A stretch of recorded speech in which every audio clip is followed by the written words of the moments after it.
This episode is brought to you by Whitaker Garage Doors, your one-stop shop for all things garage doors, proudly based in Peekskill, New York. Your home is a direct reflection of your personal style, and let's face it, your garage doors are the first thing people see when they pull up your driveway.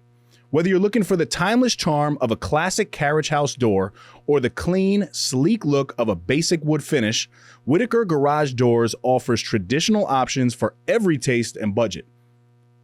I can personally vouch for their incredible service. When I had my own garage doors done, I was blown away by their timeliness, professionalism, and overall respect for their clients. Jonathan, Cassara, and their entire team are top-notch, and they really go the extra mile to ensure you're happy with the final result. So if you're in the market for a new garage door or need some repairs, give them a call or find them on Instagram at Whitaker_doors. Don't forget to tell them you're a friend of Dave's over at the No Snooze podcast. Whitaker Doors. You won't regret it. Now, back to the epi. Adversity? Bring it. The struggle? I welcome it. Snooze on life? Never that. I am Dave Regina, and this is the No Snooze podcast. Come on.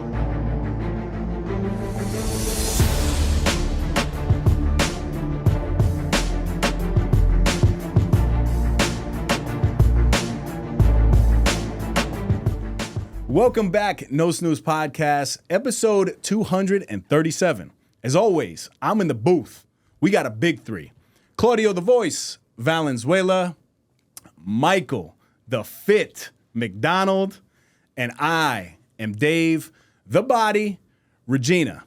Michael MacDonald is the entrepreneurial force, brand architect, and marketing expert behind the rise of Earn Your Leisure, a Greenburgh, New York native who built his foundational skills designing flyers at the age of 14.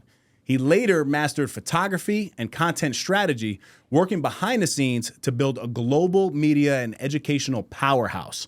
Along with Troy Millings and Rashad Bilal, Michael serves as co-founder of Earn Your Leisure, which is now an 8-figure financial media empire, including ventures like InvestFest and EYL University.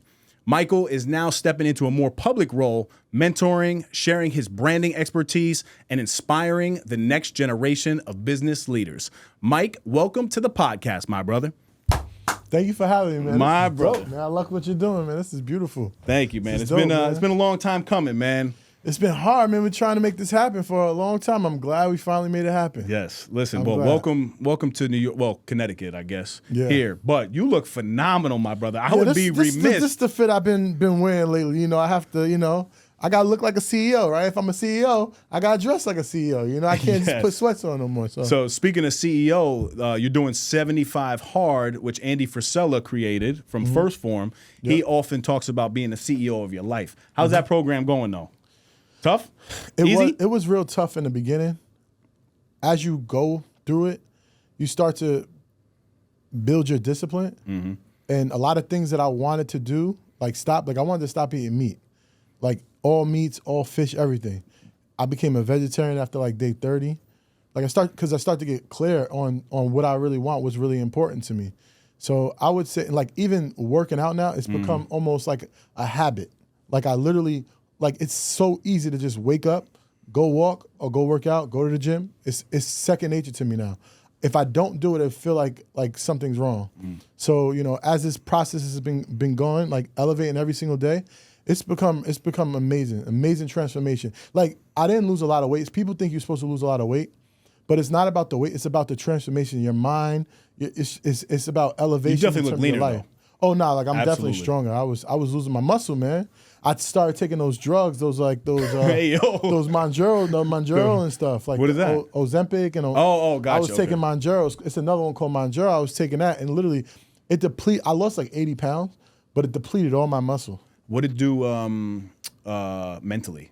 Were there any effects? I'm curious. Nah, no, it was okay. The only thing was the physical thing was I had some diarrhea problems. Mm-hmm. And I didn't go to the bathroom a lot. But now that I did a couple of fasts on the 75 Hard, I've worked out now. My body, I'm built my muscle up now. I'm going to the bathroom regularly, and it was about a year ago since I took it, but I lost weight. But it messed me up. You look good, my brother. You definitely Thank you. I look good. appreciate it. I'm trying. I gotta get to you. I gotta get to your level. You know what I'm saying? I'm trying to remember how we first met. It was definitely at the community center over in Greenburgh, right? Yes, definitely. Which is near and dear to both of our hearts. Yes. I remember kind of being in Boston Keith's old office. Rest in peace to Boston Rest in Keith. peace, Boston. Shout out Steve Bice and the whole crew there. But we were definitely talking in there. Do you have any vivid memory of how we first met?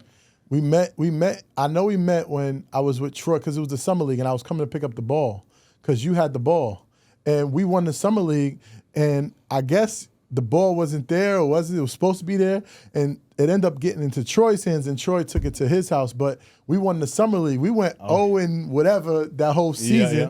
But Frankie, rest in peace to Frankie, he actually allowed us to get into the playoffs. We get into the playoffs, we win the whole entire thing. And then when I came down to the center, I was like, to be honest, he probably like, who's this white boy in the center? I'm supposed to be the only white boy in the center. Like, what the heck? Because that's the first time I met you. You know, it's real. It's a black community. You know what I'm saying? I don't see light skins. I'm the only light skin up in here. You know what I'm saying? But that's how we met. I met you, and then that's we kicked it from there. So it's been some time, and man, what you've been able to do with your life. I sit back and see it. But it's so inspiring, man. It really is. Thank you. And I want to kind of go all over the place today, but I think something that's interesting about your story, people will see your success now, but not realize that you actually had difficulties in education coming up, right? Like 100%. you were kind of counted out as a young boy. Can you talk about that time a little bit?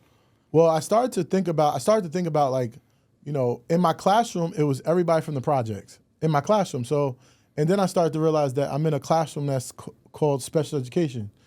And my teacher is the same throughout the whole entire day. So, and this happened early on, like second grade, right? So, I'm seeing my peers, like other peers in the school, like very like more articulate than me. They could articulate their words so much better than me. They knew things that I didn't know. Like I'm like, something's going on. Like what's going on? So I started to realize like about like 8th grade, I started to be like, why are they giving me lollipops every time I get something right? Yo, I'm like, for real, like why something's wrong. And I started to like ask people like, what is this? What is this program? And I realized it was something called special education. You're normally there for behavior problems, learning problems, whatever. Now, do you think I should have been in special education? Absolutely not.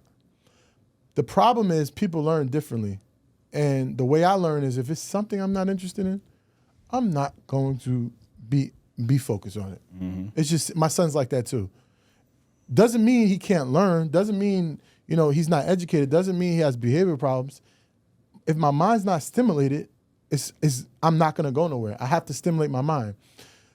The greatest thing about this is I learned what stimulated my mind at an early age where people, could be my age, 42 years old, and still not know what they want to do.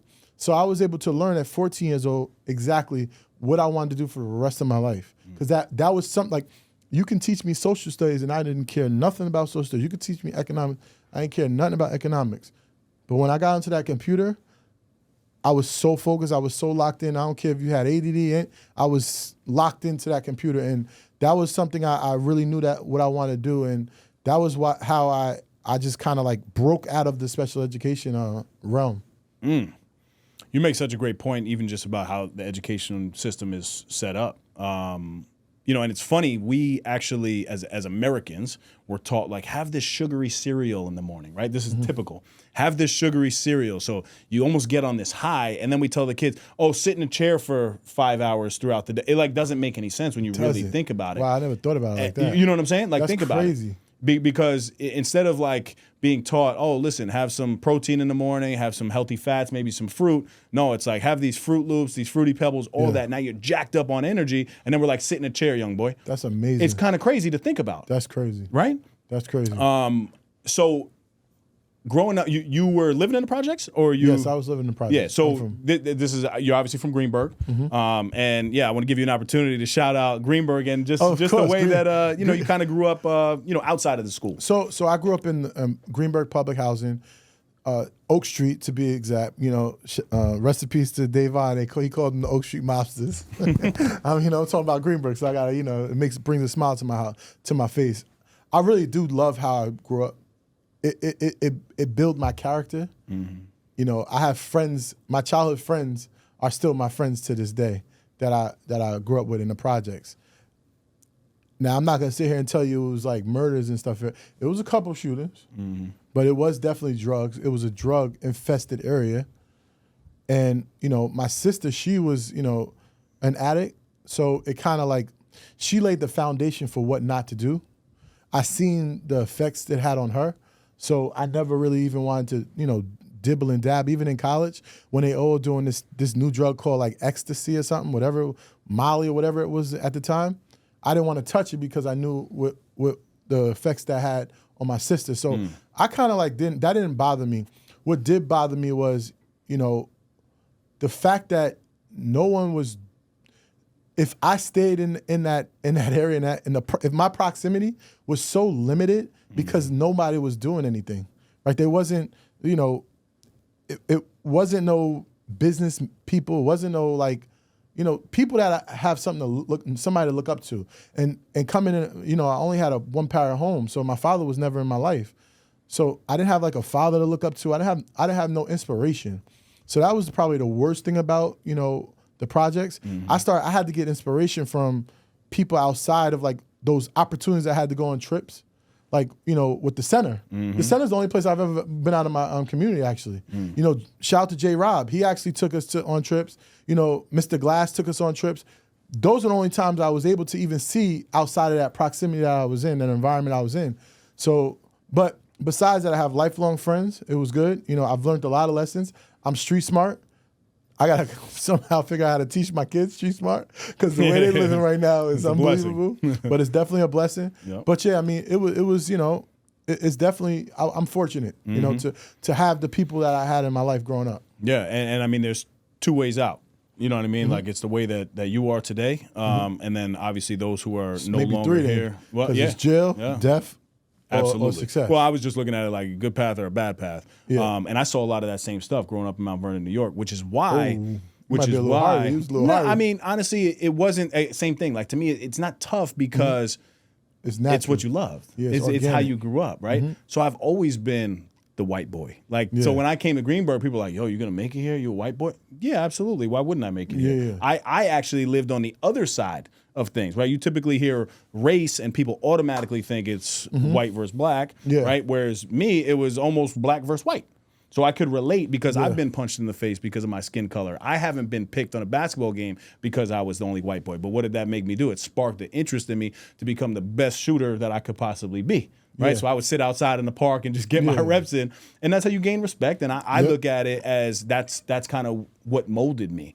So no, I love everything that Greenburgh is about. Did they call you white backboard, white cheese, and stuff like that? I mean, I got called. Honestly, it is trauma though, because I probably went through the same things you probably. But went I was through. WB. I mean, just white boy. Like they would call me WB. But bro, White Mike. I just want to know why did they allow me to walk outside with a do-rag on? That's the part that I'm really confused about because, and not only was I wearing the do-rag, I had the fitted on top of the do-rag and I used to roll it. I had no waves. But listen, so white people, this is what I always would say. Like, listen, we have certain hair, but when I would put a do-rag or a bandana on, it would actually flatten my hair a little bit. Wouldn't give me any designs or any spinners per se, but I was really outside the house with this on. Nobody could tell you nothing. You know what I'm saying? And honestly, then I ended up in like Greenwich, Connecticut, which is a very affluent area, and I'm like, oh, I got to put this thing in my pocket. Then I'm walking around with a do-rag outside of my right pocket. Wow. Just wild like, times. This kid's confused. I got one better for you. Like my friends sometimes ain't shit. Because it was one time and nobody could tell me nothing, even though they probably did, but I don't remember. But I had a muscle shirt. It was the time when Parasucos, you remember Parasucos? Yeah, absolutely. I had lime green, black Parasucos with lime green like lines down the side, like reflective of lime green. And I had some lime green like Air Max, and I had a muscle shirt with no muscles. Literally a muscle shirt with no muscles. I stepped in the cafeteria and I got killed so bad. It was crazy. That's and none of my hilarious. friends told me. It's just like the do-rag. It's like that, right? Just like the do-rag. Shout out to the real ones, man. Listen, so you just mentioned some adversity, which, you know, we definitely share a level there because my mom was addicted to drugs and alcohol for the first 28 years of my life. Shout her out every time I have an opportunity to do so because she is sober 7 years. A huge part That's of my amazing. story. But you saw a lot of drugs and alcohol growing up, obviously. And you said from an early age, you kind of caught on to your sister and saying, look, I don't want to go that route. 100%. Like, because it was Christmases, she would, you know, have an episode where she would knock down a tree. You know, she would do things that, you know, to a little kid, because she was 16, 17 years older than me. I'm looking like, what's going on? Like, why are you acting like this? And she was in rage, like rage. She couldn't control it. And then as I started to get older, I started to realize that it was the drugs that she needed to get her fix. Whether if it was stealing from us or disrupting our household because she needed to get money and maybe my mother wouldn't give her any money, wouldn't give her what she needed so she can get her fix. I was able to see the outcome of that. And I was like, once I realized it was drugs, I'm like, oh. That's why I understand. Everybody is dying from what's that drug? Fentanyl. Fentanyl. Why are people still doing it? They don't know. What do you, they don't know it's fentanyl? No, so this is the problem, right? So there's a huge epidemic now, even if it's in the weed or it's in cocaine, they think that they're buying cocaine per se, or they think they're buying a different drug, and then the fentanyl is in that drug. Oh, But so then they're some people mixing it. are taking fentanyl, but a lot of people are dying because they don't know that they're taking fentanyl, Oh. which makes a little bit more sense. Oh, so You know so what I mean? so it's like I'm taking some drugs and It's laced with the drug fentanyl. dealer is putting fentanyl because it's cheaper. It's Correct. cheaper to and makes it a little stronger, Right. make it a little potent. And they But then put too also, much. though, people are taking fentanyl, which I would agree with you. I don't know why we're taking fentanyl out here, but that's a different conversation. I want to talk a little bit about content strategy and scaling conversation, right? Mm-hmm. So you're the quiet architect, we could call you, right? Mm-hmm. Behind what's now a global brand in Thank Earn you. Your Leisure, Yes. right? InvestFest, EYL University, all of the things. So how did you find yourself behind the scenes to now being like, okay, now it's my time? Well, it's a shift, right? Like if I knew what I knew today, I probably wouldn't just start coming out in front of the camera because everyone should have some type of brand. Everyone has a voice. Everyone has at least one skill. And everyone should have some type of identity to where if something goes wrong at your job, like I know this young lady, she's a car salesman. She has a strong brand as a car salesman, and she was working for Mercedes, and now she left Mercedes, and I think she's with like Audi or BMW. But now her brand was so strong, or her customer base comes to that dealership now because people don't do business with the brand, they do business with you, right? It's you and then the brand. Does that make sense? Did I say that right? Like, Yes, yeah. Like so because she was so great at what she did, and she built a brand off of that, people are gonna follow her because they knew her, they liked her, and they trust her. So that's why it's really important to have some type of identity, some type of brand. So wherever you do, like Earn Your Leisure ends today. If I don't have a brand, what do I do? What do I do? How do I pay my bills? You know what I'm saying? I got like 2 kids, a wife, a dog. You know what I'm saying? So, but now that I know how important it is, because I like to be behind the scenes. Like even me coming in front of the camera, it's caused some adversity. People hit me in the DM saying bad things to me, attacking my family, attacking me. And I'm not an internet guy. I'm a straight in-person guy. Like if I see you, I'm gonna approach you, and I'm not gonna. It's not gonna be a nice engagement, right? It's not gonna be a nice meetup. So because I come from the old school, like I know I live by the old school rules. I don't holler at girls in the DM. I never did it. If I meet you, I'm giving you my number. I'm not saying hit me in the DM. So I'm really like the old school type of dude. So it's like I never let me see where I was going. I was going with the brand. So like I knew that I have to build this brand because I don't know where things are going. I got a family now. I got people counting on me now. So now I have to build a brand. So God forbid, if anything happens with the brands that I'm building, I can at least take this brand that I built for myself and say, yo, Dave, Claudio, y'all need a brand architect?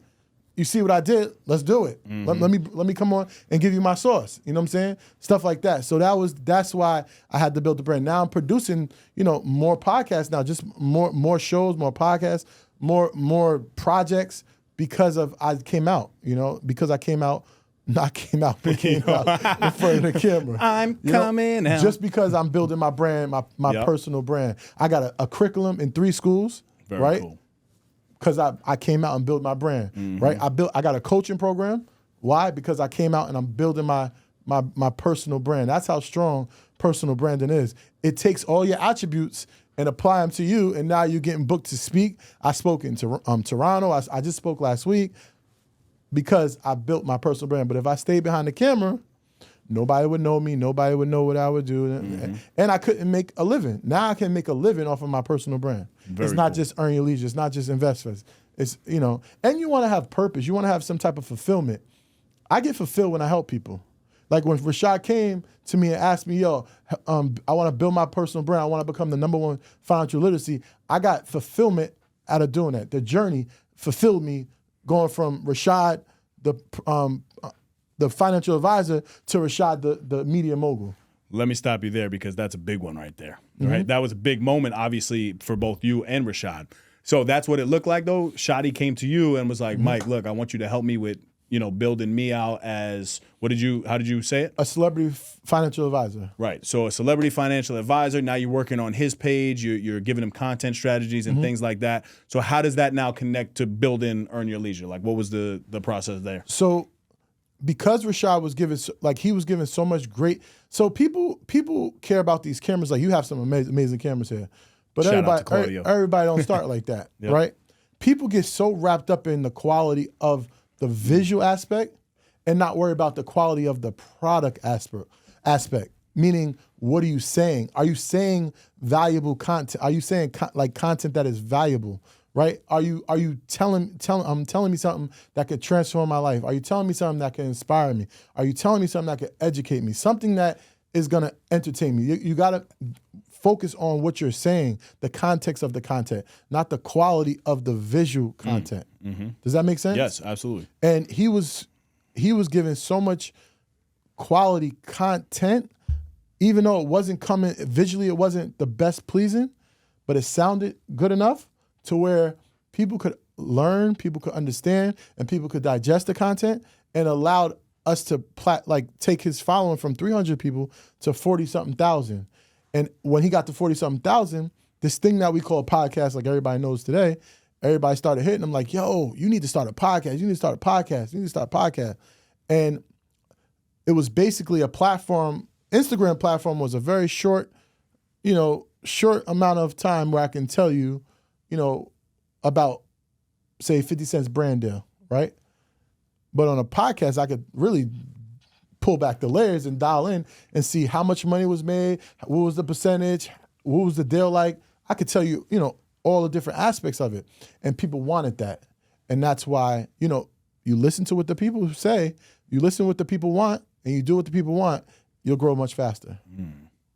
That was dime after dime, my brother. I like that. Yeah. And then, so then obviously fast forward, Troy comes into the mix. But they were doing a lot of content, obviously, even with the Crossroads program, right? Troy was running the program for a long time. And then Shadi would come in and do financial literacy. They would record it. And it's just amazing because that was all for personal. That was all, that wasn't really the Earn Your Leisure yet. We didn't really know. Earn Your Leisure was a hashtag that Troy made, right?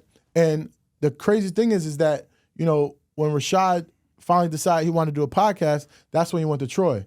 I was almost not even going to be a part of the Earn Your Leisure, because it was, I remember I moved down, so I'm working with Rashad, like when I come up and, away. And then, when Rashad said, yo, I need you to come on, do this, do the website, do the YouTube. I need you to bring what you do to Earn Your Leisure, and we popped that thing off. It just, from the first episode to, it just gradually exploded, every single episode. It was getting bigger and bigger. But now from a money standpoint, the money couldn't have been coming in that quick, right? Like, I'm sure there was a time period that like you guys had to either put money into the brand or, you know, you're not maybe pulling from? I know you guys had merch. What was that? So this is the reality of, you know, a business and giving someone equity. This is like real game right here. If somebody's willing to give you equity, it's two things. You obviously have a quality that you can bring on, and you don't have the finances to pay that person, so you give them equity. Mm-hmm. Or another thing is you don't believe in your product, you don't believe in yourself enough to where you think it's gonna get you the return on your investment, so you don't want to put no money up, so you want to give someone equity because you rather have them believe in it and push it because you don't really believe in it.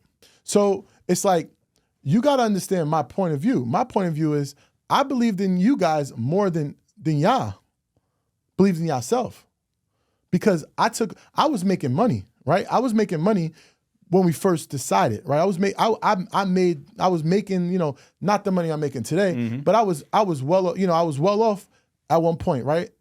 And, you know, I don't know if I was going down at that point when we first started, but I wasn't, because I started to lose my clients when I started building Earn Your Leisure. But immediately when we started working on it, I seen the vision. I seen what it could really, really be. Now, if I told you I knew it could be this big, I'd be lying to you. Mm-hmm. I didn't know it could be this big, right? Because we're not just domestically big, we're globally big. Like, it's cool. We go in different continents, people know us. So it's unbelievable how massive we become. Mm-hmm. And it's all thanks to God, you know, like everything had to fall in place. Even a pandemic happened and things like that. Everything had to fall in place. So I will say the money did start coming in, but it wasn't a lot. What we did do, which most businesses don't do, and I hate hearing these stories that when money comes in, they taking a little bit here, buying personal things. We didn't do any of that. We was very restrictive of the money. We put the money in, and the money paid for getting equipment. The money paid for making events happen so we can expand our reach.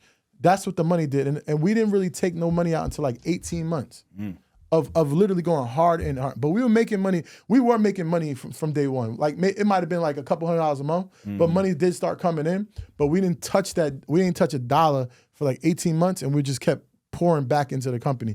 And a lot of people don't do that, and you know they're not able to grow to the extent that we've grown. Yeah, no, I mean it's unbelievable what you guys did. I don't know if I kind of no, that was great. But also, like, so you guys made a pivot quick, because like we know with podcasting, and obviously we have full-time jobs, like money's really not in the podcasting, especially in the beginning, and even, you know, to this day, it's not like it's paying the bills, you know, for us in terms of what we're doing. But you guys were so strategic about how you were branching off into all these different avenues to make money, right? Well, let me ask you a question. You just said I look at your podcast and I see I do see a lot of, I know the level of podcast. I know the level you're at right now, right? I know how much you should be making, right? And this is what I'm great at, right? I amplify the whatever you're doing. I know how to monetize every little bit of what you're doing, right? So now I would think you're making a substantially enough money because you have a really clean brand, and you know, what's your number one episode? How many views? Over 100,000, right? Yeah, I mean, you have hundreds of thousands of views. Yeah. And to me, I'm like, what's going on? Why you have a very, very strong brand? You have good brand identity. You look a night like, I could give this guy some money. He's gonna make my brand look better. It's like, that's my brand genius. Yeah. See, so very transparently, right? Like we'll get some money in on advertising and that type of stuff. But really the podcast has been used as a platform to grow other things. Yeah. Right. And it's benefited because now it's just the two of us. Right. So even if the dollar isn't necessarily on the podcast, he's now been able to branch off and have 12 podcasts because of what we're doing here. I've been able to branch out and have couple companies, so like other money is coming in. But I would be curious, it'd be a great conversation, a side note, to sit down and have a conversation about that, and how Claudio's like, yes, sir. Yes, sir. Because you know there are so many other things that we can be doing. But yeah, like the ad space and stuff like that, obviously, you know, we can make money there. And making money, but not, I think, to what the level that we should be at from this conversation. 100%. Yeah, 100%. Yeah. Because you know, Data, for instance, data. Are you even capturing data on every Yes. episode? Yes. You are. And how do you capture data? Well, I mean, through the different platforms, but now obviously through a website as well. Okay. So we're able to get like email addresses and that type of stuff in Okay. terms of data. So we have listener content. We have like, the information on the age bracket that we're Okay. reaching, the target market, and that type of stuff in terms of data. That's So that's really important when it comes to this media space is data, right? Like people look at Tesla as maybe an energy company or even a technology company, but it's really a data company. Tesla's a data company. It has it has the most data on people than anyone else, right? Even more than Apple, even more than, they have so much data, right? It's just unbelievable. They've completely transformed their business to a data company. And if I'm Ace Brand, right, and you're my avatar, you're my target audience, why wouldn't I give you money to put my brand in Right front there. of your in front of your target audience? 100%. And you have a large audience, so I don't know if you have ads on every episode, but it definitely should be. But that's something that we could talk about. Yeah, but yeah, for sure. It's definitely, and it's not just ads. There's so many different levels, like events. I don't know if you do like events, retreats, and things like that, but there's so many ways to monetize attention. It's hard to get attention, but once you got attention, you gotta take advantage of every bit of that attention. Strike when that match is hot, baby. You don't know when it's gonna end. You don't have no idea. So true. So all right, let's talk to the. I guess people just wanted to make some strategic moves in terms of like building something. Right? Say you're building from scratch right now. What would be 2 strategic moves that you would make today with all the information that you have? I would partner with. Well, if I can't partner, I'm starting a fresh brand from start. Yep. With everything you know now. Everything I know now. I would look and see. So I would look and see what everyone's doing, which I did. Like I'm starting a new show, right? And I could tell you because no one's gonna do it better than me. It's my idea. Like, I don't even care. So everybody's doing podcasts, right? And this is no offense to anybody doing podcasts. Everybody's asking financial literacy questions or sports or entertainment. If you want to think back like 15 years ago, what was the #1 show on TV? Jerry Springer, Maury? I don't know. In our community. Oh, black community? Yes. Family Feud. All right, Chappelle. Oh, okay. All right.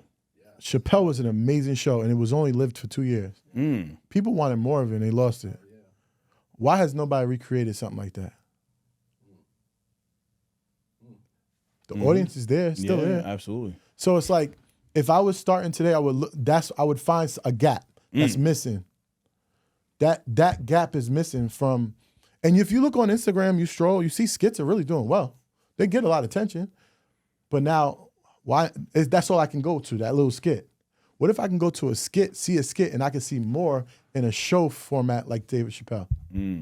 So finding the gap in whatever niche market that you're looking at. Now, if somebody sees this episode and starts before I do, they're gonna blow up. But at least they know where they got it from. Yeah. You know what I'm saying? Shout out Mike MacDonald, baby. But that's what I would literally do. I would look for something to see what's not happening. What is, like, because people start copying and start doing the same thing. It's like you could only go but as far as they went, right? Because you got to wait for them to make the next move for you to make a move because you're following behind somebody. But why don't say, all right, you took this space, he took this space, now you take this space, right? I'm in a sense I'm following, but I'm recreating something that is no longer here. See, I love this because typically when you ask somebody that question, they give you something that's almost so obvious.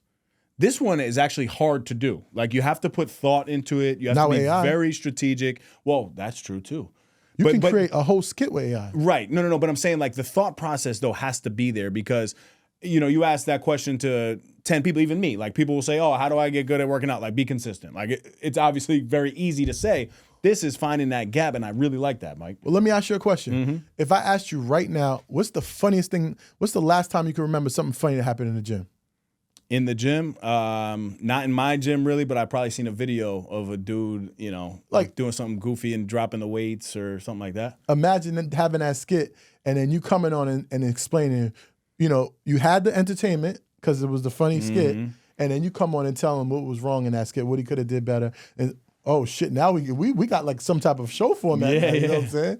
And then you create your commercials instead of talking about what you got going on, like the Ace community. You create a commercial about it, like a whole skit about it. You show that because in Dave Chappelle, he had his own commercials that he created.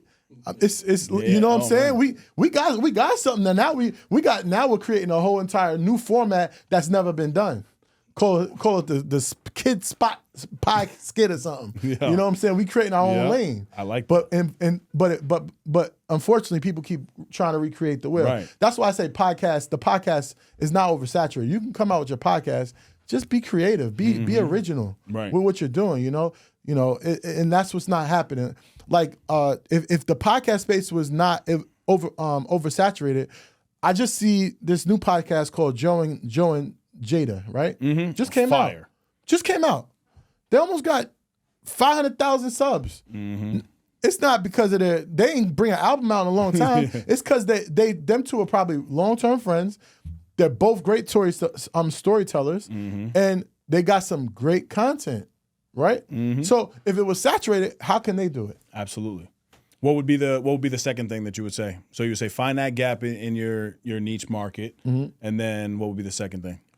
Now, the question was, what were two things I do in content? What would be two things that if you were building a brand from scratch, what would be two strategic moves? Whether it's content, whether it's building, like whatever it is. So the first one I love because that's right from the start. It gives everybody a great idea to like go find what's actually missing, but may have been somewhere in the past because everything, fashion, I mean, there's nothing new that's really out there that hasn't already been done, but maybe it just got away from us. And that's what you're saying. So I love that. The next thing, partnering, I would look and see what industries are the most successful and least amount of startup, right? And in the tech space, I would definitely, the number one paid industry, like topic talked about on YouTube is AI. I would create an AI business that would be filled with, like I'm giving you literally, filled with AI agents, right? So now you can build an AI agent. I can build an AI agent to do whatever I want. I can build it to post on Instagram. I can build it to research all the posts. I can build it to text people. I can build it to call people. But this will be Tom. This will be John. This will be Harry. This will be Samantha. I can literally build these agents. Now, after I built this, which is really simple to do, it's not as hard. It sounds intricate, but it's really super simple. Is there a platform to do this? It's ChatGPT. You create GPTs that are the foundation of the agent, and then you teach this agent with the individual GPT what to do and how to do it, right? Like you have what is called like a playbook or something for that particular GPT. And I would start by building those GPTs and train them to do all these different specific tasks. Roles, right? Like roles, right?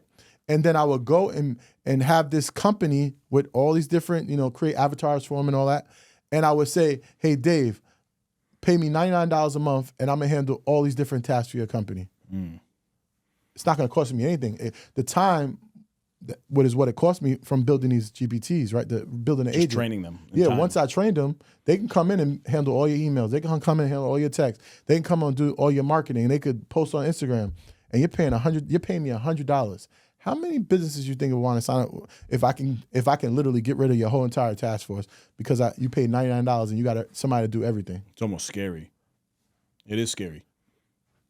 And that would be the second business. I might have to start that business. That's fine. You better go quick, my brother. Because do we get equity for that, CV?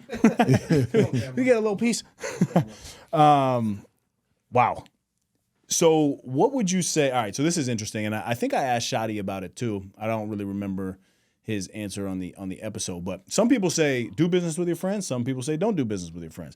I happen to be a proponent of doing business with your friends because if you trust these people and you're able to cast a vision to them, and not only are they a part of your vision, but now you're also helping them in different aspects, right? So, we have a couple things going on. We have Claudio here that's obviously been able to branch. Me and my other business partner, Sean Degnan, like we do ACE together, but then he's got 3 other companies that he does. I love doing business with people that I love and trust. I don't love doing business with everybody.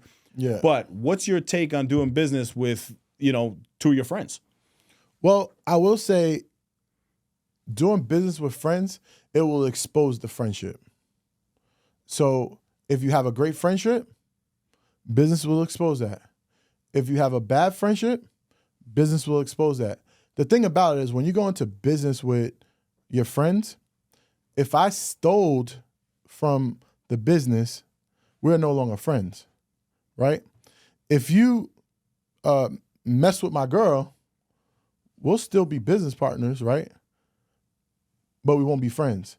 But if I stole from the business, we're not business partners or friends.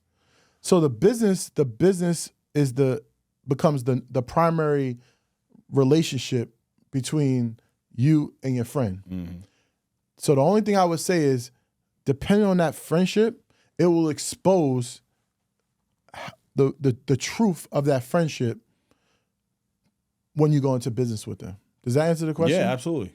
Yeah, I mean, sure. That's really it. So yeah. I mean, I'm sure, listen, especially at your level, I'm sure there's so many challenges and maybe not as many now, or it could be more now, but I'm sure going across this journey there's tons. It's just like they say, Mark Cuban said this a long time ago. He says, a lot of people, when they get a lot of money, it was about lotto or something, but when they get a lot of money doesn't make someone better.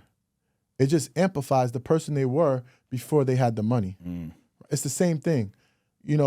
We've been able to, as friends, become multimillionaires, right? Off of something that we started building when we were nowhere near millionaires, right? So, listen, a lot of people, they sit behind, the camera, or they sit behind the scenes of a business in general, mm-hmm. where their genius isn't always in the spotlight, mm-hmm. which can be hard. What would you say is the hardest thing about that, and then how can somebody break out of that? What do you mean the genius? Break it down. So you were instrumental in mm-hmm. I'm calling it the genius, the brains behind the business, right? So a lot of people have partners in business where mm-hmm. one or two or three people might be the face of a business, mm-hmm. but then behind the scenes, there's really the genius that's making it all go together. Well, so how do you not get salty behind the scenes? I got it. When things are kind of taking off. I mean, that's the problem in our community too. Everybody want to be number one. Everybody got a role to play. Even when I was behind the scenes, and I'm still behind the scenes, you don't ever see me in anything in EYL, right? Because it's been branded with Troy and Rashad. And to be salty about something that's making you a ton of money is crazy, right? That's just unfortunate that people could think like that. Rashad is the pilot of this shit, right? Of this plane, right? And Troy's the co-pilot. I'm the guy that, is the one that can connect and make this plane fly, right? That's why I call myself the business engine. I may be the engine, Rashad might be the driver. Car can't go nowhere. Well, now it can, but can't really go nowhere unless you have a driver, right? Yeah. Right. And then, and Troy is he makes everything look good, right? He's the beautifier. And then you got AB. He's like the new engine. He's the new me, right? Mm-hmm. So because he's like, he does everying. Like the man, I don't even know if the man sleep. He probably don't sleep. Text me 4 or 5 o'clock in the morning. But but when we first started, just imagine it like that. You got this car, right? You got this car. Then you put Troy in the driver's seat. You put Rashad in the driver's seat. Troy got the body of the car to make it look really nice, and you got me to put the engine in to make it go. Mm-hmm. Because Rashad could come up with this crazy idea, and I got to figure out how to make it happen. You know what I'm saying? I got to figure out how to make it go. Mm-hmm. And that's basically, so everyone had a role to play. Mm-hmm. If you let the noise stop this car from moving, then you're a fool. You know what I'm saying? The noise has never got in the way of me.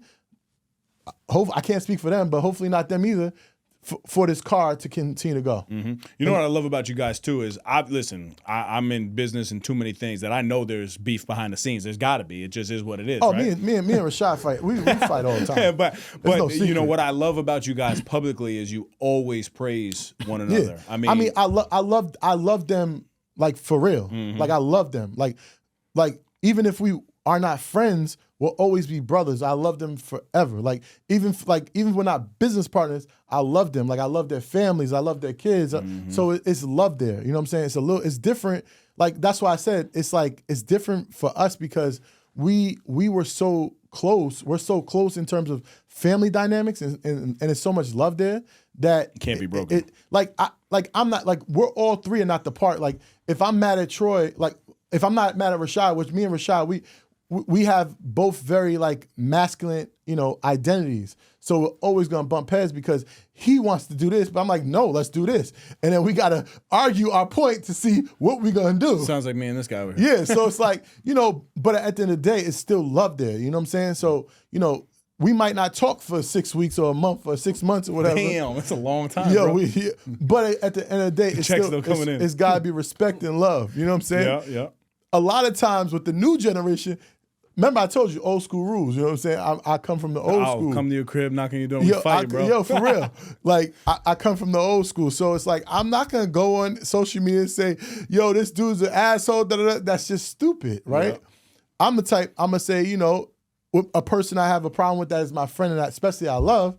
We can handle this better. We can do. Now I got ChatGPT, so that's the game changer. I can literally put what I really feel and say, make this sound professional. You know what I'm saying? So now I got to, because before text could sound, like you trying to attack me. Yeah. Now I can say, can you make this sound not attacking? Not attacky. I like that. You know what I'm saying? Yeah. So one thing I also love about just Earn Your Leisure in general, and you mentioned AB, shout out to Abdullah. The youngest to do it, man. He's incredible. I told him like 5 years ago, if I can invest stock in you, I would. Yeah, I mean his work ethic, top notch, dude. Just a true professional from start to finish. But not everybody is like that in business, man. And I think what you guys have is so unique because when it comes around to the business play, like even when we were doing the Greenburgh and EYL basketball court, right, where we mixed. Yep. Into that, and you guys were able to donate to that. The level of professionalism in the transactions of all of us was something that I even saw from a business level, because I know you guys personally, right? But then when we were doing business together, I'm like, wow, the professionalism is just magnified. It's almost like the relationship of knowing each other for a couple of years goes out the window, and it's strictly business. And yet you guys built a great culture in that, and I just want to tell you that too, because I mean, Abdullah and Troy, I mean, even Danielle. I mean, just all on email. Like everybody that's on these email chains, it's just always just so professional when it comes to the business. You know what that is? That simple. It's simple. Everyone bought into the system. They bought into the vision. They know how important this is. Not like some people are. They don't understand how fortunate they are when they're in the situation they're in. We realize how fortunate and how blessed we are because not only are we just changing our immediate lives, we're changing other people's lives too. So the vision is the most important thing, and we all bought into the vision. Even Abdullah, right? AB was literally working for free, right? He was doing a lot of things for Troy, not even getting paid because one, he seen his brother, needed help, and two is he knew how big this was for everybody. So that's why business gets done. If we don't do it, it won't get done. So it has to get done. We can't depend on other people, and we know how this engine has to keep going. Can't stop. For the past 5 years, I've trusted Kai Vision Studio with my podcast, and every time Claudio delivers an exceptional experience. The setup here is flawless: professional lighting, crystal clear audio, and a custom set that makes every episode look elite. As someone who speaks on leadership, I know how important it is to show up with clarity and confidence. This studio allows me to do just that. The quality here isn't just about the equipment, it's about the environment. Claudio has created a space where I can focus on my message, knowing the production will be sharp, engaging, and professional. In a world flooded with content, standing out matters. And having a studio like this gives me the edge to produce videos and podcasts that truly connect with my audience. If you're serious about creating high quality content, I can't recommend Kai Visions enough. Claudio makes you feel at home, yet delivers at the highest level. 5 years in, I'm not going anywhere else.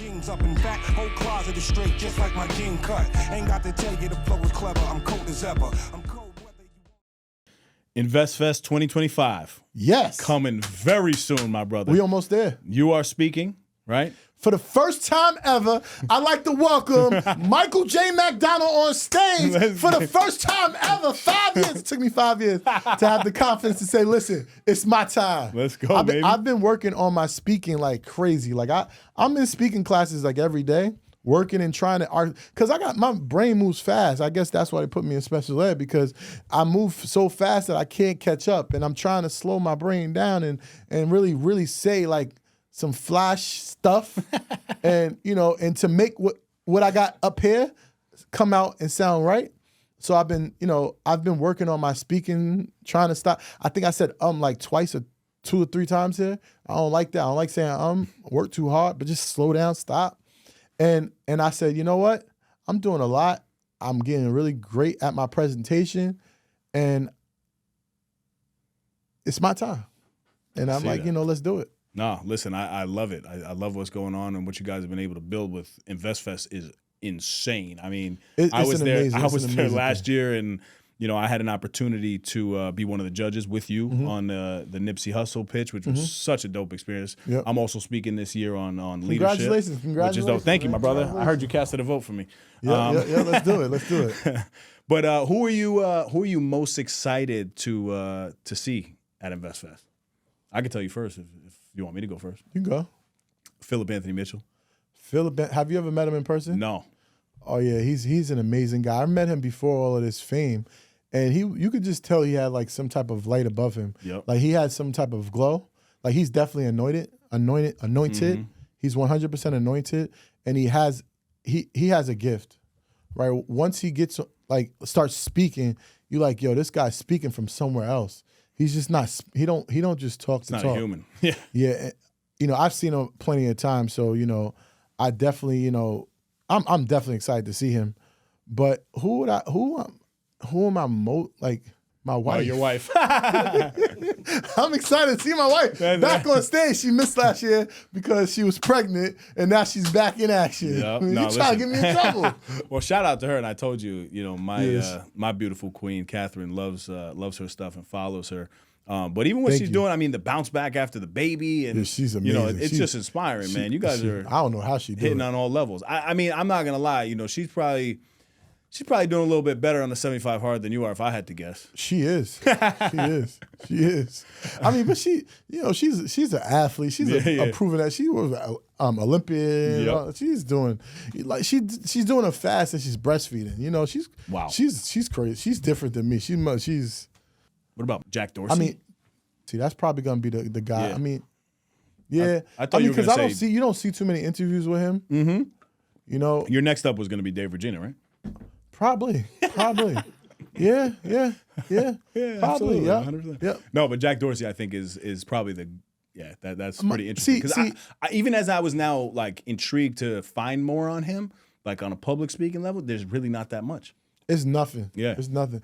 Like, honestly, what I'm really the most excited about is seeing, entrepreneurs that are on a level where they're not really totally successful, but they're at a place where they're able to, start doing business and selling either a service or a product, and seeing, hearing the testimonials that, yo, I love InvestFest. I've made so much money. It's been amazing. Like, this is an amazing experience. That's why we sell out a vendor. We almost sold 400 vendor spaces this year. Unbelievable. But that's 400 businesses that are going to be touched.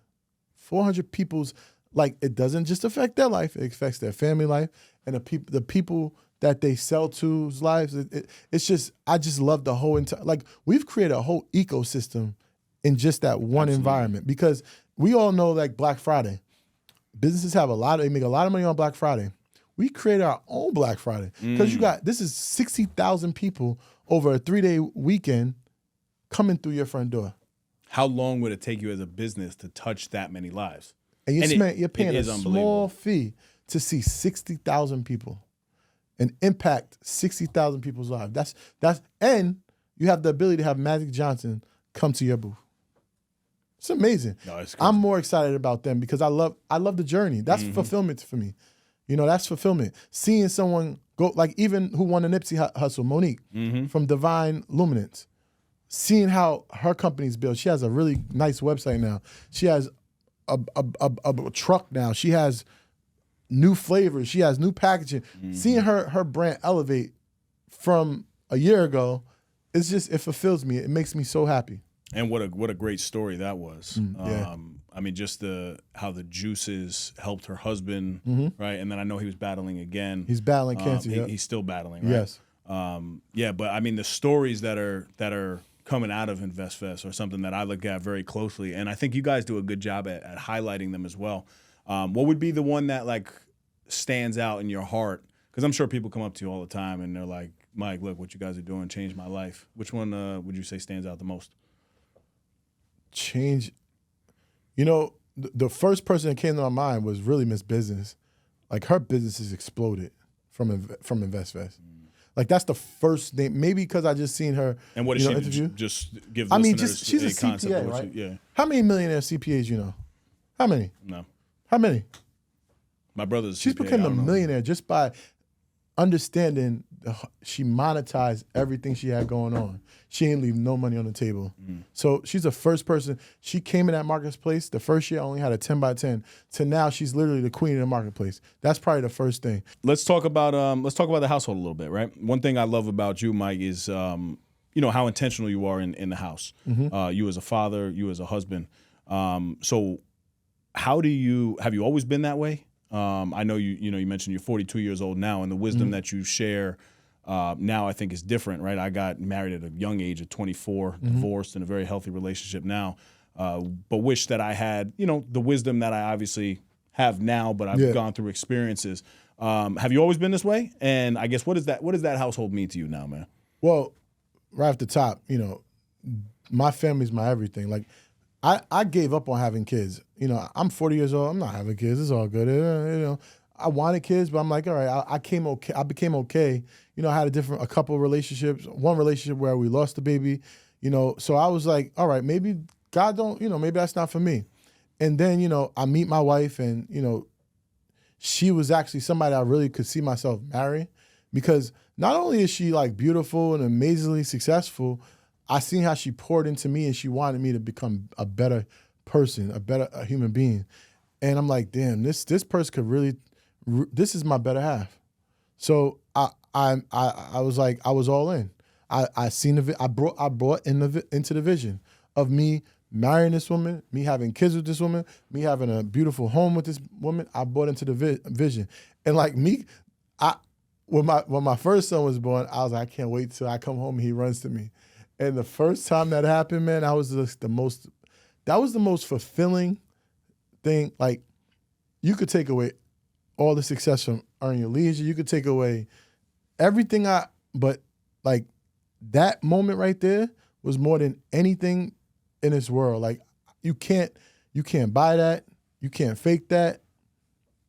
There's nothing else that can fulfill you like your kids do. And like that first time I came home from an Earn Your Leisure trip, I come home and he goes, "Daddy," and runs to me and runs in my arms, and like that was it. So I never had a father. I didn't know what to do, but I knew what not to do. That's all I did. So, and I'm just staying focused on the things I know not to do and providing for my sons now, because I have two, and being a good husband. And I don't know. I just know, like, my brothers are husbands. Her parents, her father's a husband. Troy's a husband.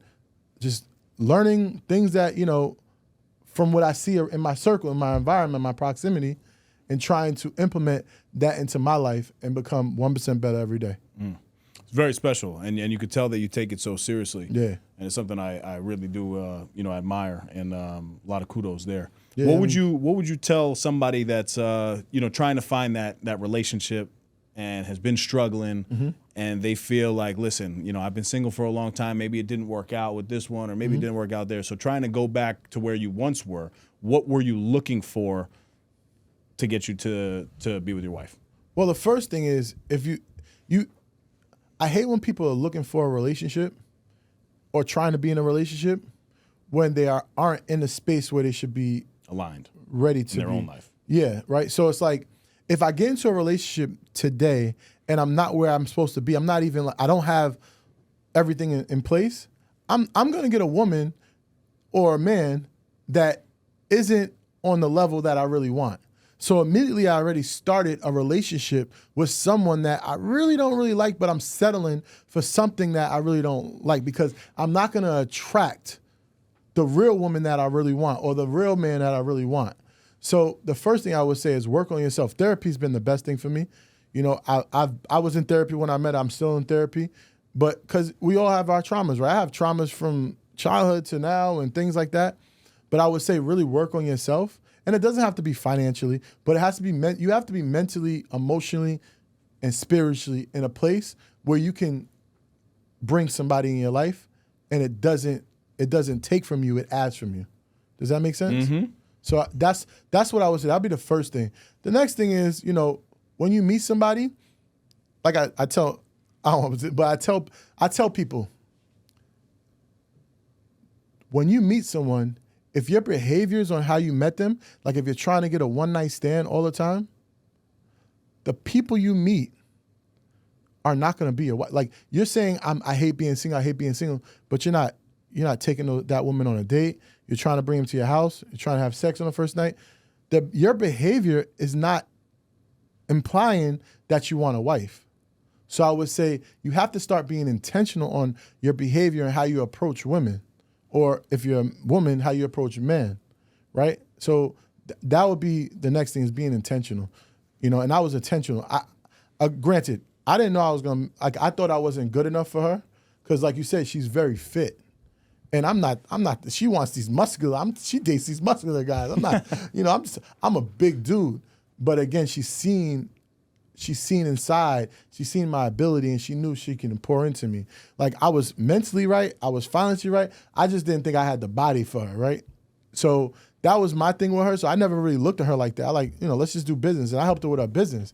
And then, you know, next thing you know it, you know, she started to say, you know, I really like you. I really want to, like, I want to see where this can go. And it just, you know, it went. It went. It definitely went. It went fast. God bless, my brother. Yeah, thank you. What role does faith play in how you move, and not just in business, but in moments of adversity and in moments of pressure, decision making as well? Well, so let me give you a little bar. If anybody is going through hard times in their relationship, I can promise you this one thing. If you implement God into that relationship, if you start praying together in that relationship, I promise you that things will get better. The issue is anytime that I had issues with my wife, even my wife, we were going through our differences. We weren't praying together before we went to sleep. We weren't praying together when we woke up. We were stopping God from being in our relationship. And I could tell you this, if God isn't in our relationship, the devil gets space to move in. So without faith, we can't exist. That gives me the energy to wake up, right? Because look how he blessed me with 2 beautiful children. He blessed me with a wife, a really, really good, you know, life physically, mentally, spiritually. Like, how can I not give him his thanks every day? How can I not pray to him multiple times a day? So it's not just when things are bad, when it's adversity. I need to get better at learning the text, the word. That's what I want to know. I said to myself, everything I said to myself in the beginning of the year, I'm doing. Said I was going to finish 75 hard. I promised myself, so I had to do it, right? But I also said to my wife, I said, I'm going to remember 10 scriptures before the end of the year. But I really want to get better at the word. I know, and I want to get baptized this year. That's another thing. So I am very, very, I want God closer. I don't think I'm close enough. I need him closer, because I started to realize that in my relationship, when we were doing, like, when we have our disagreements or when we're going through something, we wasn't praying. I'm like, yo, that's some real shit. As long as we pray together, we stay together. And that's, people just say it because it's cool, but it's some real, I don't know your faith if you, 100%. And I guarantee you, if you guys went through something, I promise you, you wasn't close to God. 100%. So I could speak on multiple things there. One, I can affirm everything that you're saying from both ends, because, you know, in my previous relationship, great woman, but we were not really aligned with inviting God. Now, it's interesting because not everybody, 8 out of 10 people, I'd say, if you ask them, yo, do you believe in a higher power? They say yes, right? Forget the denomination, but a higher power. Okay, so if that's true, and you believe in that higher power, and you're not acting on the good higher power, what are you inviting in?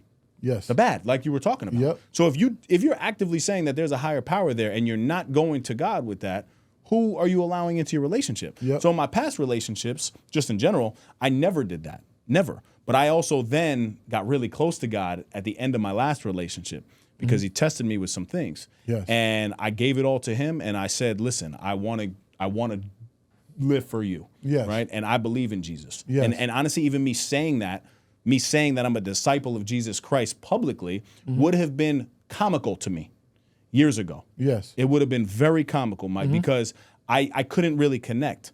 When I met my queen now, the first thing that she said was, here's a Bible, and I need you to read it. Wow. And the second thing was about the alcohol we were talking about before. I happened to want to stop drinking, and she was like, oh, I stopped drinking like 8 months ago. Wow. But because prior to meeting her, I had already verbally committed and been really intrigued and now starting to do my stuff, that God was like, oh, here you go. If you really want it, it's right here for you. Yeah. We have prayed every single day that we've been together. That's amazing. Every single day, without fail. And whether it's funny though, when we're upset at one another, we'll like do it quietly, like facing the opposite way.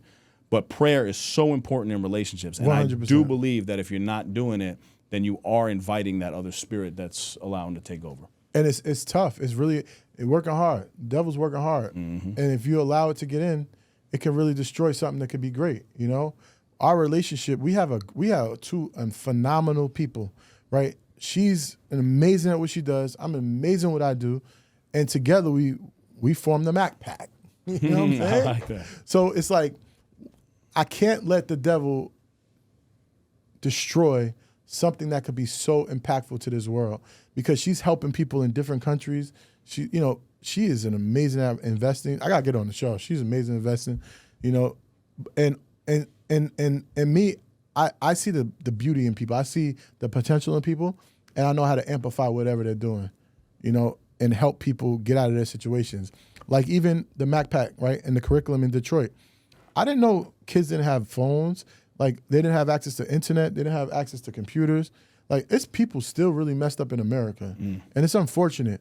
But one kid, they had this, like this plant business, right? And they really loved planting.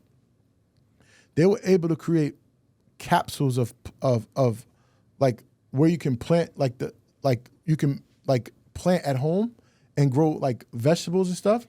But it's like a little capsule. They invented this amazing thing. Genius. Because they love planting. But because they understood how business, once they took the Mac Pack and they learned how the business worked, they literally learned how to make a business out of building these little capsules. It's like, I shouldn't have said it. See that word? You can't say that.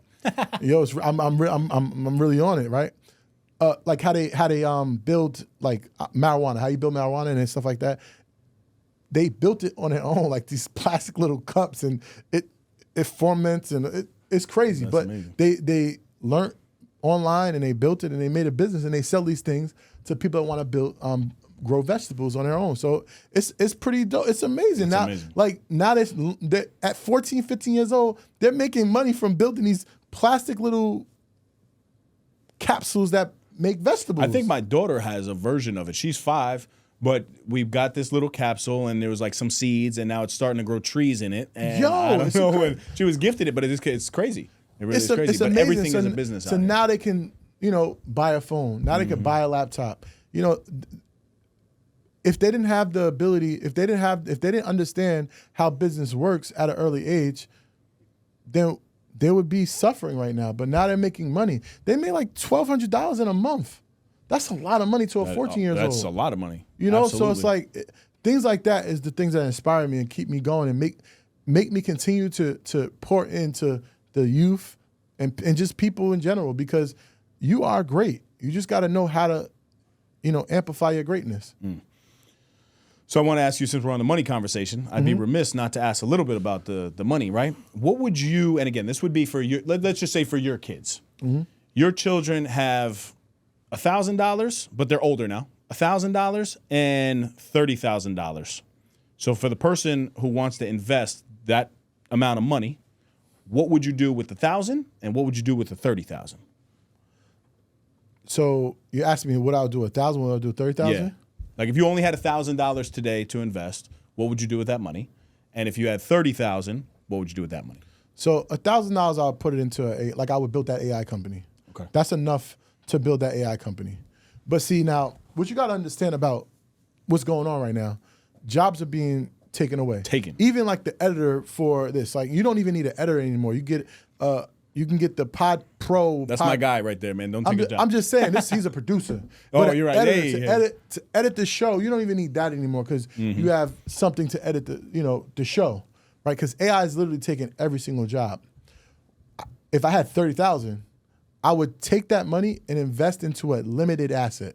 What do you think a limited asset is? Something that can make you money over and over again, but is a shortage. It's a resource. It doesn't have a lot.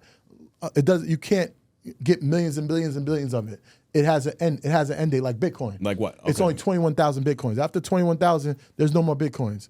But I would say my thing is real estate.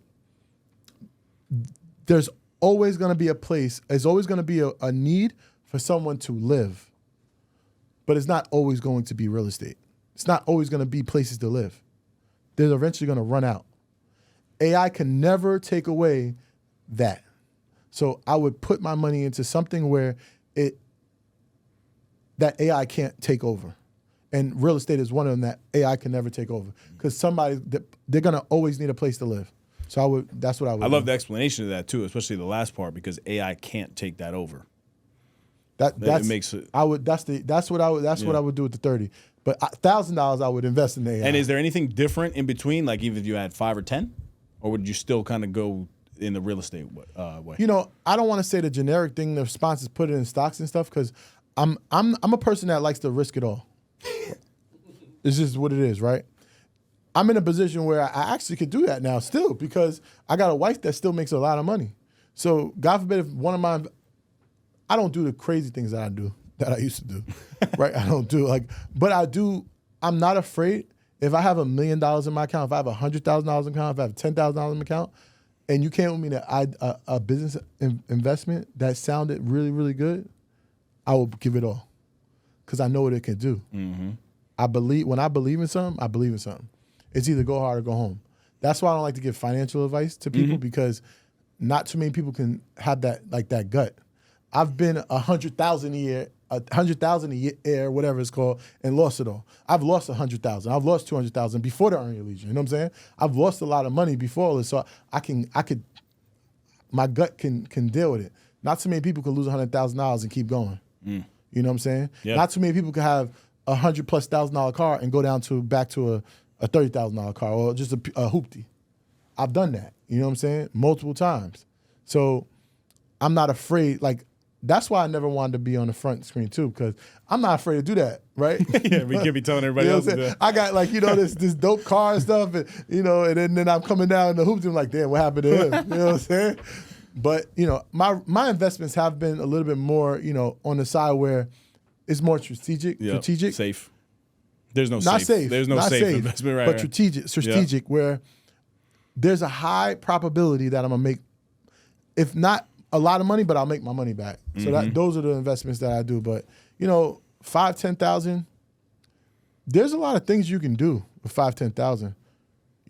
But build something online with 5,000-10,000. Build a digital company. Build a digital company. I got to look more into this. This is sparking some interest. Yeah, build the brick and mortars are not the way to go. I wouldn't do that. That's because you have that passion that I wanted a cigar lounge at one point. I wanted a coffee shop at one point. But I just know the time and effort I don't have for the return too. Yeah, and the return, but it's fulfillment too, right?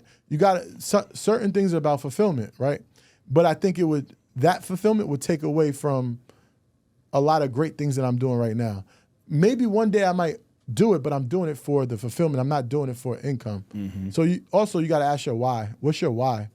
Like my why is like when I get on stage and my sons are looking at me and my wife's looking at me, that's my why. That's my purpose. I love speaking. Like I got on stage a couple times. I'm like, damn, I like this. And I'm addicted to it. Yeah. It's like you have the room. That's one time where you have all these people's attention and you control their mind. Like what you feed their minds is really like that's power. I love the way you think, man. It's definitely different. What would you say? I want to bring you back to fatherhood. Mm-hmm. Well, all right. Before we go to fatherhood, I always like to ask this question because I'm curious too. Where do you want to get better in your life? Right? Because I look at you now, and obviously we've been through the story, and we get it, and you see this level of success now, and things are good. Yeah. Things are really good, and you're really blessed.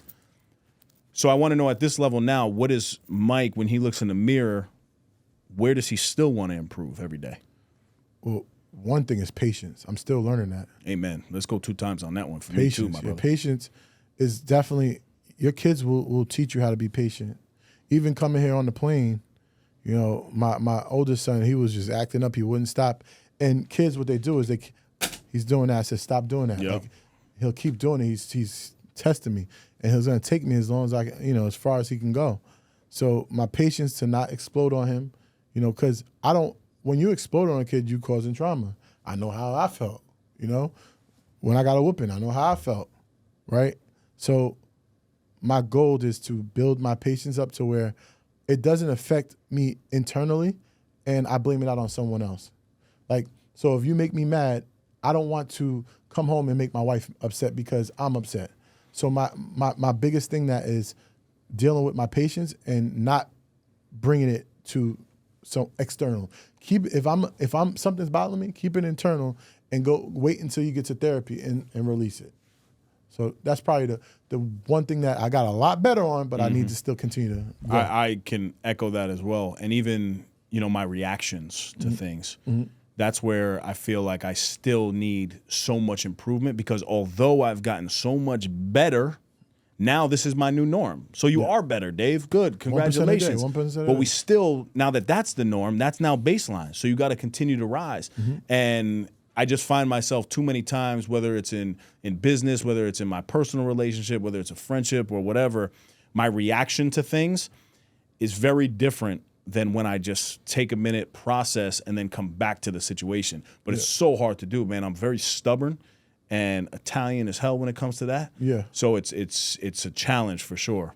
Well, like they said, you just seen a clip. I don't know if you've seen the clip with Kevin O'Leary where he said Steve Jobs, one of the best qualities he had, he was able to take out the noise. He blocked 80% of the noise and only let 20% of it in. And like I was telling you about the noise that I was telling you about when I first got here, it's like you can't let the noise affect you.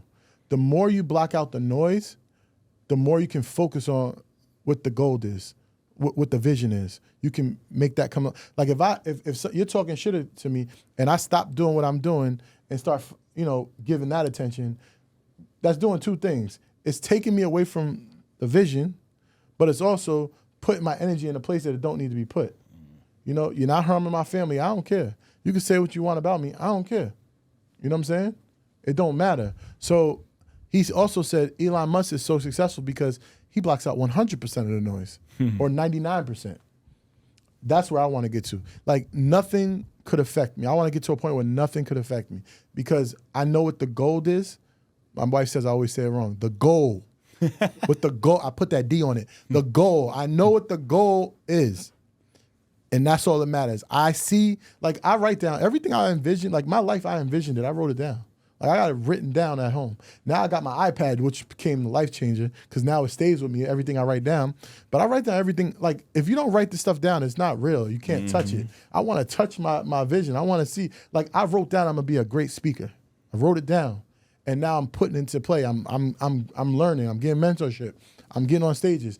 Look at Earn Your Leisure brand has allowed me to get paid to speak. I know it ain't my personal brand. They get to say they have the CEO of Earn Your Leisure at their event. That's how powerful brand is. It's very powerful. You know what I'm saying? Mm-hmm. I've made 6 figures speaking because of Earn Your Leisure. Brand is important. I love it. And being attached to certain brands is very important, but it could hurt you and help you. Mm-hmm. You know, you got to be intentional on what brand you want to be a part of. That's why we don't take on just any brand on our podcast. We don't just advertise any brand. We don't partner with just anybody. You got to be intentional. I love that. So I want to go back to the parenting, the fatherhood. Because you didn't have a father growing up, where was he? Was just never around? I mean, I might have seen him about 6-7 times in my life. Okay. What means the most to you about being a dad, and what are you most proud of as, I guess, the way that you show up on a daily basis for your kids specifically? What means the most to me? What means the most to me being a dad? That I get to be somebody else's blueprint. Everything I do, my kid, like, he literally reenacts. He does the same thing. Mm-hmm. Like, if I smack my wife on the butt, he comes and smacks on the butt. But that little things like that, I say, wait, I got to be very, very responsible on what I do, intentional on what I do in front of my kids, because they're literally copying everything I do. I'm their blueprint. Mm-hmm. So that, you said the most important. Yep. And then what are you most proud of in how you show up? I'm giving them the life that I didn't have. I busted my butt. I worked hard, and now I'm able to provide a life that I couldn't even dream of for my kids. If I dreamed for the best life in the world, it wouldn't be the life I'm in.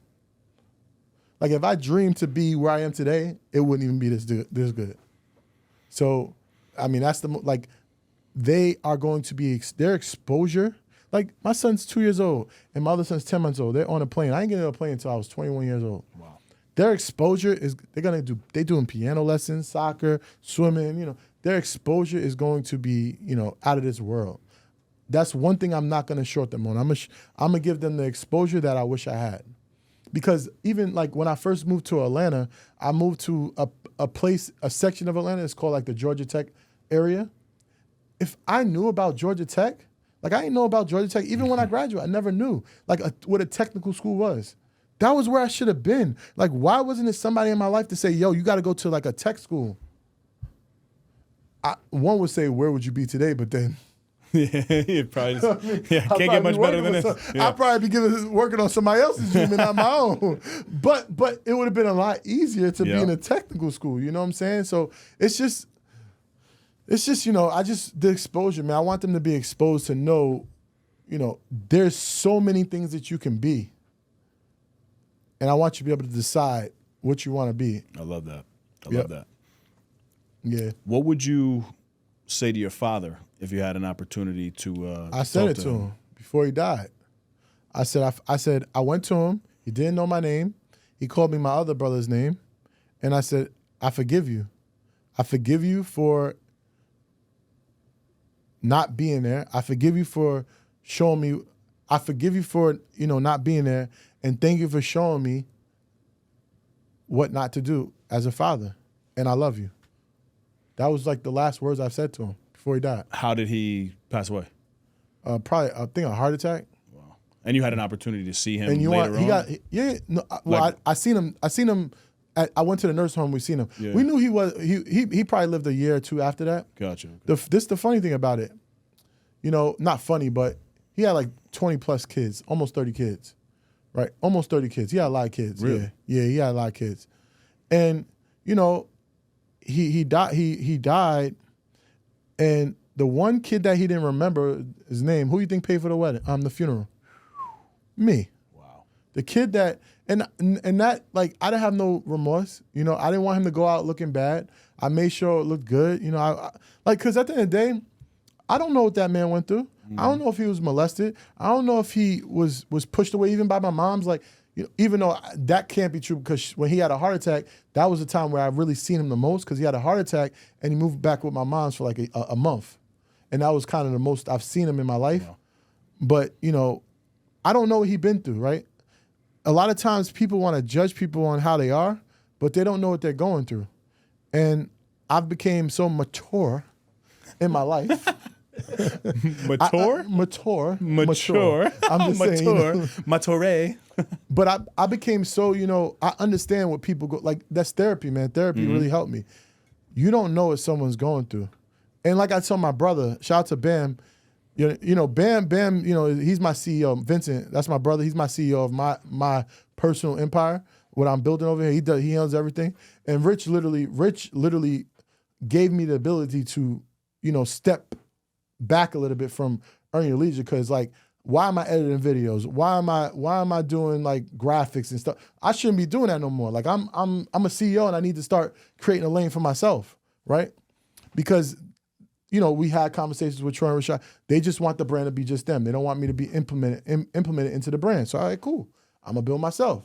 So my other brother, Rich, he stepped in and I taught him everything I know. So he literally does everything I do now for Earn Your Leisure. So I'm able to, step out and do, obviously I do the marketing and stuff still, but I'm able to step out and really build this empire for myself and my family.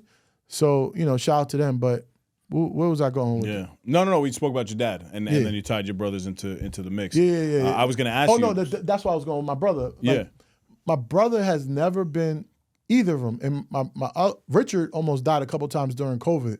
He had bad COVID. But either of them, which one it is, whatever one you want to do, whatever. They never had therapy. Actually, Rich is starting to go into therapy now. But my brother never had therapy from losing his moms. Mm-hmm. And I blame myself. My mother asked me to stay in the hospital the night before she went into a coma. And we never spoke to her. I spoke to her the next morning, but she wanted me. I was 21 years old. It's Valentine's. I want to go out. I had a little girl in the hotel. I'm like, Ma, she only called me to come to her because they were older and they had a girlfriend. They had, really deep relationships. So, and I always blamed myself for a really long time until I got to therapy. It's like, it's not my fault. Maybe God didn't want me to see her. What if I was in the hospital and seen her, going, whatever happened, and going into cardiac arrest? That would have probably gave me so much trauma that I probably wouldn't be here today. So, I started to like ease up on, blaming myself for not staying in the hospital that night. And I think about my brother Vincent. He never really went to therapy at all for it. He was in a relationship and he kind of used his relationship to kind of soak up that loss, that grief. Mm-hmm. And I tell him all the time, you got to go to therapy because that, he's not with that young lady anymore, but that carries over to relationships and even with, women, that emotional loss, like that loss, it carries over. And I think that's why I tell him all the time, that's how powerful therapy is, man. Therapy changes lives. Mm. So I talk a lot on therapy myself just because I was one that was so against it for a long time. My first experience ever, man, I was 16 years old and I happened to be with, 15 or 16, I happened to be with a family member of mine that told a version of a story. And I, in my mind, told the real version of the story. Mm-hmm. The therapist looked me in the eyes and said, you have anger issues. I'm basically going to believe what the adult says, completely disregarded my feelings, my emotions on it. And then I find out that therapist is going to lunch with that same family member after the fact. So I had the worst taste in my mouth about therapy. Yeah. I literally, for years, even when I was going through, relationships, so I was like, I'm not doing that. Like, this is my experience. And I just want to tell people that there is a therapist out there for you because you will be able to pick and choose. I think you should not go into it and just say, oh, I'm going to have one conversation with one individual and that person is going to become my therapist for the rest of my life. I think you need to give it a little bit of time, just like you would the gym, right? If you need to lose 20 pounds, you're not going to go to the gym one time and then be like, oh, man, I didn't lose these 20 pounds. Yeah. It's a process. And over the course of time, I've been able to fall in love with the process of therapy. So I just want to put that message out there that if anybody has gone through any period of their life where they don't believe in therapy or it's not for them, I do echo what Mike is saying in terms of trying it out. Can I add something to that? Of course. There's two things. One is if a therapist gives you an opinion, you need to remove yourself from that therapist because that's not what therapy is. Therapy is not opinionative. That's first.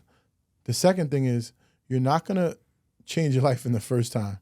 It takes time. It's like psychotherapy. It takes, the first thing is they have to understand who you are. What's your buttons? And once they start peeling back the layers of you, who Dave is, right? Who Michael is, now they can kind of get to see what connects with why you're angry. What's making you angry, Dave? Right? Oh, when you was a child, you didn't get what you want and you and your parents let you become angry, or when you see your mom on drugs, it made you angry, and that anger is still buried in there. But they're not going to understand that until they get to know who Dave is. They're not going to connect that until they start to get to know who Dave is. And that's what I really learned about therapy, is that the more you talk about your life, the more times you get to expose your childhood. Because do you notice something? When you talk about something, you might not remember if somebody asked you, but when you start talking about things, you start to remember even more things. And that's what's amazing about therapy. You start talking about it, I'm like, how did I remember that? And they're just writing all this stuff down, And they go back and they start studying, like, behavior patterns. And they start connecting it with what you, and not by opinion. They're saying, well, maybe this, did this affect you? Did this bother you? Like, so if somebody's giving you opinions like that, you knew they were toxic. So leave them alone. So those are two things I would say. I love that, man. Yeah. I love that. Listen, man, I really appreciate this this conversation, dope. Man. We went all over the place, but I want to finish with legacy, right? So you've already helped, millions shift how they think through your brand, through Earn Your Leisure, money, ownership. But in your own words, I guess, what would be the legacy that Mike wants to leave behind? Selfless. If I had to pick one word, Michael J. MacDonald was very selfless, and he poured into everybody that was around him and didn't expect anything back in return. That's probably what it would be.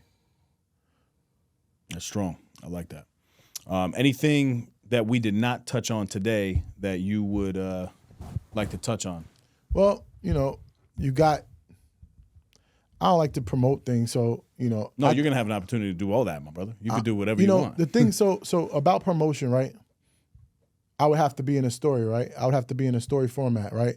Like I had this guy, Greg. I started coaching him, right? He came onto my coaching program, and he didn't know, he had this traveling company, but he didn't know what to do with it. Like he loved to travel. He didn't have a company yet, but he loved to travel. But he knew that he wanted to make a company out of it, right?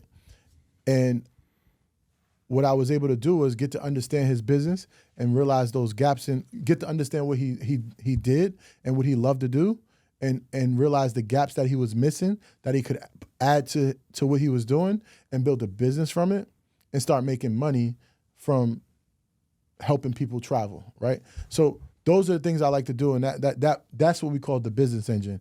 And that's what I'm able to teach people, how to, create the right business model. Because a lot of times people start businesses and they're losing money before they start. Like I went to this lady after I got out of the barbershop, and she was selling these juices for $5. Dominican lady, right? I know for 100% sure she's losing money on that drink. But she probably just loves to do it. And she's home and she makes maybe a couple of dollars, but she's losing money on that $5 drink. There's no way she's making money. But she has a wrong business model. I almost thought about buying all her juices and reselling them. For real. But so I teach the business. I teach the business model, the right structure, the foundation, like our foundation of Earn Your Leisure. We built a community, right? That was the first time we started making money, like real money, residual income. Predictable income is the best kind of income because that's the one you could sell. Like that's your EBITDA and all. Your business is valued a lot more when you have predictable income. Like I know for a fact we're gonna make such and such this month, and this month because it's residual, right? So I teach the right business model, and then I teach marketing, how to market it, a marketing strategy on how to, get what you do out to the world and get leads from that marketing. I teach systems, so now you don't have to, when you get those leads and they come in, you don't have to like do it manually. You have systems in place, you have AI in place to automate the business. And then the last thing I teach is the conversion, the sales conversion, sales and stuff. So that's what I've been teaching for like the last 3 months. I started a coaching, I call it a high level coaching program, but it literally works because like Greg, he's able to make a business and make money. He 5X'd is what he paid me. He 5X'd it already because, he's making a business, a real live business from doing what he loves. And that's my passion. I want you to love what you do. I want you to feel like you could do it for free. If you feel like you could do something for free and then make a living from it, that's called, financial freedom. I think that's called freedom. Absolutely, and fulfillment on every level. Yep. I love that. So where can everybody find you? Where can they find that program? Where can they connect with you? Yeah, I would just say go to what you could do is, I built this, I did a 5-day challenge, and it teaches, it's a lot of information in that challenge. And what I would say is if you really, really want to take what you're doing and amplify what you're doing, you can go follow me on Instagram. It's Michael J. MacDonald, Michael, MICHAEL, J. MacDonald, MACDONALD, if you could put it on a thing, whatever. Mm-hmm. Follow me and message me, Engine, and I'll send you literally that whole thing for free. People pay $1,000 for that. You can have it for free. I'll do that for you on it. Or you could do Dave. Let's do Dave. Thank you, my brother. Message me, Dave, and you got it. That's it. Is that cool? I could do that? Absolutely. Whatever you want. For free. You can have it for free. I love that, man. Yep. Thank you so much. And that's another thing I say. Mm-hmm. People give things away for free that it's free anyway. It's not really valuable. If you're going to give something away of value, right? Now, imagine, I'm going to give you this thing for free. It's really worth $1,000. Well, I charge $1,000 for it, but I'm giving it to your audience for free, right? They're going to make money from this, right? But what happens now? They're going to trust me. Right. Once they know me now because I'm in front of your audience, so now they know me. They might like me a little bit because they're hearing what I'm saying. But once they get this $1,000 product for free, they're going to trust me. And if I want to do business, if they want to do business with me, how much easier are they going to want to do business with me now? I'm DMing you, Dave. Yo, I'm hitting you in the DM. No, bro, I appreciate that. And honestly, I mean, that's game right there, man. Like what you're doing and how you're leading your life, man. It's really, really dope to see. Yep. And, I'm just excited for you. I'm happy for you, man. Thank you, man. I think everything is happy for you too, man. 2 years is amazing, man. Thank you. Oh yeah, no alcohol. You amazing. You my inspiration. I'm only 67 days. We were having a conversation off air about the not drinking thing. So yeah, I'm almost. I think 2 years is stretching it, right? But I'm like 590 something days. You got in. the app? Yeah. Yeah. Quit drinking. Yeah. That's what the app is. Yeah. That's and listen, amazing. I do not judge anybody. That's one thing that I do not do. I drank for a really long time, and I drank probably a lot more than you do. And I say that humbly because I was in a pretty dark spot. And all I did was I started with a 30-day challenge, man. And that 30 days, I was like, wow, okay, like I don't really feel anything different, to be honest. And then I said, you know what? Let me do some information. Like, let me do some digging. And I listened to Andrew Huberman. You know who he is? No. Great doctor, yeah. And he put out a 2-hour episode on alcohol and the effects on the brain. And what he said was it takes 2 to 6 months to rid your brain of the effects of alcohol. Wow. So I was like, wow, I'm definitely on the 6-month mark. I might even be past that. So I at least need to go to 6. But I would say to anybody that's just intrigued with it, start with a 30-day challenge because anybody could do anything for 30 days. And you start there, and if you like it, then you can continue the Well, journey. I will say you're an example of being in the right proximity, right? Because you said you were on day 16. And that woman that you sat down with on day 16 could have been somebody like that was outside, that was drinking and doing drugs or doing whatever. How much harder would it have been to be where you are today if that person, but she's an angel. She's your angel that came in your life and gave you the extra push to get to where you are today. So shout out to her. That was an angel from God because that I don't know if you know how important that meeting was when you went to meet with her that day. That was very instrumental in your life. And I'm glad it worked out in the right way. Listen, I'm grateful to hear that, but I just want to give context to the listener because I think we said that out there. Yeah. But just giving context, so my girlfriend and I, Catherine, we started dating, and on the very first date, that was day 16 of my 30-day challenge, I was nervous because Catherine and I went to college together, and I hadn't seen her in 10 to 12 years. Okay. So I was like, how am I going to go on this date with this beautiful woman that I really just want to get to know and talk to and connect with, but not have something to take the edge off? Yeah. And I didn't say anything to her, and then the waitress comes over and it's like, hey, man, what are you drinking? And she said, I'll take a virgin mojito. I literally looked out. I said, thank you, Jesus. And that's what Mike is referring to. So, yeah, no, it's funny, though. I think I got to look at it more that way, man, that she's definitely strategically placed into my life just as an angel. Yeah, she's going to love to hear this, Mike. It's perfect. She's going to really I'm glad it happened. She's going to turn this part of the episode up. Nah, it's definitely, it's amazing how God works in strategic ways. Yep. Like, my first son, the way he was born. So my wife had, a date to do, what's it called? C-section? No, not a C-section, but what is it called when you push the baby out again? Epidural. I got the word. At 41 weeks, they were going to induce her. Induce. There Induce. you go. I told you, I'm going to get it. Yeah, get it, Mike. So at 41 weeks, they were going to induce her. At 40 weeks, she gets into a car accident. Wow. This is God. And I wanted to curse this young lady out that smashed into her car. I wanted to curse her out. And I wasn't there. I was literally maybe like 10 blocks away. I had to run. I'm running. I had to jump over a train. I was scared I was going to get electrocuted because the train was stuck, because that's why it was so much traffic. Oh, my God. The train was stuck on the road. This is right by our house. I jump over the train. I fall. I sprain my ankle, but I'm still limping, trying to get to my family. My wife is pregnant, 40 weeks pregnant. She's about, man, I'm looking at her like, oh, she's all right. She's good. When I seen her, she's crying and stuff, but she's all right.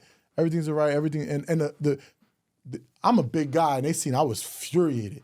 And I'm running over there, and they said, the fireman was like, everything's right, everything relax, everything's right. They're trying to calm me down. Because I was gonna give this lady that hit her the business. I was gonna curse her because, old school Mike. But she was the angel. You know why she was the angel? And this is how God works. I'm getting goosebumps talking about it. I was saying, you don't need to go to the hospital. She says, no, I want to go to the hospital to make sure the baby's okay. So I say, all right, let's go to the hospital. She wants to go to the hospital. We went to the hospital. What we realized was she had no amniotic fluid in her body. The baby was literally like, if we'd have waited to that 41st week, my man Legend wouldn't be here today. So that accident had to happen for my son to be here. And that's called divine intervention. Is that what is it? I mean, that's a beautiful. That's called God. That's called man. Jesus. That is Jesus. And that's why I tell you, like, everything happens the way it's supposed to happen and the way God wants it to happen. And it may not look the way you want it to look. Like even meeting your girlfriend or fiance or wife, meeting your partner today, meeting her now, it happened because that was your angel. And I think that lady that hit my wife's car, she was our angel. That's a great way to think, my brother. Yep. Mike, I appreciate you, man. This was super dope. Any final words for the audience before we sign you off? The one thing I will say is cut the noise. First of all, cut the noise. Try to cut the noise as much as possible. And just don't worry about what everyone else has achieved or everyone else is doing. Just focus on you and become 1% better every day by being intentional on what you want. And that's all I got to say. Beautiful. Mike, so grateful for your time, man. Guys, DM Mike the word Dave if you want that 5-day challenge. And check out everything that Mike is doing. Check out everything that Earn Your Leisure is doing. Get your tickets to InvestFest. InvestFest will be lit. It's going to be amazing. We still got a couple more surprises left. InvestFest is going to be amazing. Earn Your Leisure, dropping games for free for over 6 years. EWIL University is the #1 financial education platform in the world. And then you got Market Mondays. If you want to get into the investments, learn how to, invest in stocks, or just even learn about how the companies, what does that stock stuff mean? Market Mondays is a great place, a free platform to learn. And if you want to take it to the next level, you join EWIL University. And of course, you follow me, my personal things that I'm doing on my own, the Business Engine and the MacPack, that's going to, take you in the digital space. Beautiful. Mike, thank you again, my brother. Guys, as always, you can shop the latest merch at nosnoozeshop.com. And until next time, stop snoozing. Get up and get after it. Michael MacDonald. You killed it, my brother. Appreciate it. Oh, man. Awesome. Thank you guys for tuning in. That's another epi in the books. You can follow us on Instagram at No Snooze Podcast and leave us a 5-star review wherever you listen to us. Subscribe to our YouTube channel, No Snooze. Shop the latest merch at nosnoozeshop.com. Come on.